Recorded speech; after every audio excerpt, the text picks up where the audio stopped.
একদিন জগন্নাথ দেব এবং মা লক্ষ্মীর মধ্যে ছোট্ট ঝগড়া হয়। মা লক্ষ্মী অভিমানে বললেন, তুমি তো ভাই বোনদের নিয়ে রথে বেরিয়ে পড়ো, আমাকে তো কখনো নাও না। এইভাবে কেটে যায় সারাটা দিন, নীরবতা আর অভিমান। বিকেল গড়িয়ে সন্ধে, খিদে পেয়েছে দুজনেরই, কিন্তু মা লক্ষ্মী তো রেগে গিয়ে রান্নাই করেননি। ঠিক তখনই প্রভু জগন্নাথ দেবের চোখে পড়ে এক গরিব বৃদ্ধার কুঁড়ে ঘর। সেখান থেকে ভেসে আসছে ভাত ডালের অপূর্ব গন্ধ। মুচকি হেসে মা লক্ষ্মীর দিকে তাকিয়ে প্রভু জগন্নাথ দেব বললেন, চলো আজ ভক্তের বাড়িতেই খাই। দুজনেই সেই ঘরে পৌঁছন। ভক্ত তাদের দেখে স্তব্ধ, আনন্দে ভক্তিতে কেঁদে ফেললেন।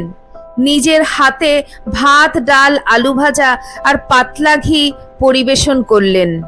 প্রভু জগন্নাথ দেব এবং মা লক্ষ্মী খেয়ে খুবই সন্তুষ্ট হয়ে বললেন, তুমি আমাদের প্রকৃত ভক্ত, তোমার ঘরে কখনো অভাব আসবে না। গরিব বৃদ্ধা পরে সেখানে একটি ছোট্ট মন্দির নির্মাণ করেন। বাকি জীবনটা প্রভু জগন্নাথ দেব এবং মাতা লক্ষ্মীর সেবায় কাটিয়ে দেন। বলো জয় জগন্নাথ।